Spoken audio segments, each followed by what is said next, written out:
There is a devastating security vulnerability that was discovered in the OpenSSL implementation of the SSL/TLS protocol. And if you don't know, TLS is the protocol that is commonly used to safeguard transactions you might make on the web.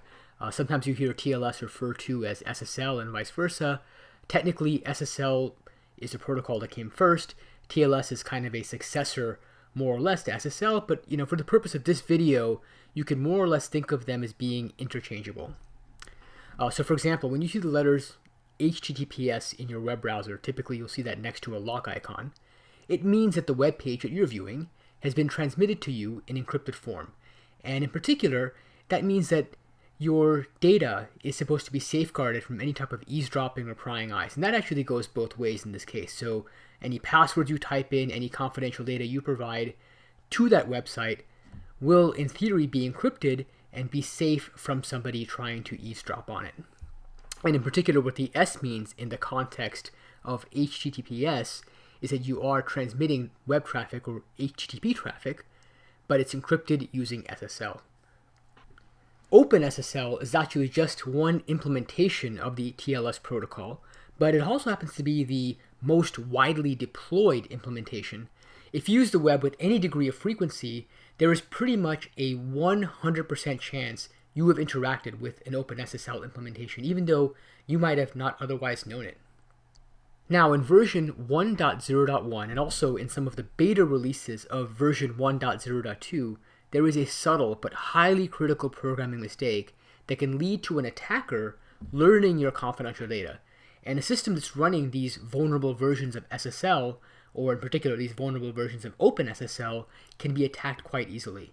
And what I'll do in this video is I'm going to describe both the attack and the flaw it exploits at a high level, and I'll also talk about some of its ramifications. And in particular, there is an extension to the TLS protocol known as the Heartbeat. And what the Heartbeat extension allows you to do is keep a TLS session up and running even though no real data has gone through it in a while, by simply sending a special message known as a Heartbeat request.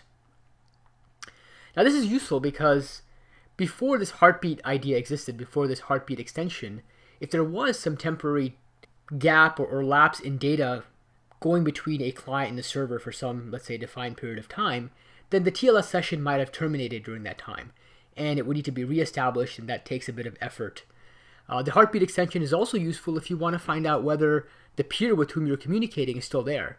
If you send a Heartbeat request to that peer, you can basically keep the session alive, kind of keep it warm, if you will. And you also get to find out if the computer to whom the request was sent is still there, because that computer has to respond back to that request. And by virtue of seeing the response, you can ensure that the computer is kind of there, the session is still alive, so to speak. So the Heartbeat request is sent by one computer to another, and the request basically contains some request data, and that data includes a payload, and it also includes some explicit information that specifies the size of that payload. The computer that's responding to a Heartbeat request will actually contain, in its response, this same payload information, and also a little bit of other padding. Now the way the attack works is that the attacker will craft a special Heartbeat request, and this request will contain a little bit of data, and this data associated with the request will also contain inside of it information about how much data is in the request, the ostensible size of that request. Now the attacker can actually craft this request any way he wants, and what he's actually going to do is something very malicious. He's going to craft this request in a very malicious fashion. The attacker will send a payload that's actually very short. Imagine it's just 1 byte in length. But instead of saying the payload is just 1 byte, the attacker will lie and say, hey, this payload is actually 65,536 bytes. Now the code that handles the Heartbeat extension piece within the OpenSSL library actually will copy this payload that the attacker provided into its memory, and then at some point, as part of the response, it's going to copy this data back out from its memory and send back a Heartbeat response to the attacker. However, rather than checking what the actual size of the payload itself happened to actually be, the OpenSSL Heartbeat code just uses the value specified in the request. And this is a mistake. Instead of verifying that the actual size is consistent with what the requester put in, OpenSSL simply blindly uses the value that was included with the request. But this value could be bogus, it could be completely wrong. So now let's see what happens if the attacker only provides a 1 byte payload, but says that the size is 65,536 bytes. In this case, OpenSSL will locate the starting location, where it stored the payload in its memory, and then it's going to copy the next 65,536 bytes as part of the response. The first byte is the actual payload that the attacker specified in his request. But what are these other remaining 65,535 bytes? Well, these remaining 65,535 bytes are just the bytes that were stored in the memory of OpenSSL.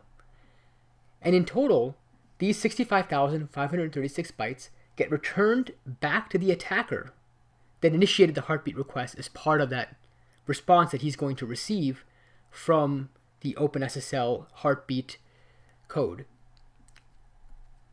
But now suddenly the attacker sees an additional 65,535 bytes that were stored in the memory of OpenSSL. And these 65,535 additional bytes are not the ones he should have been otherwise able to see.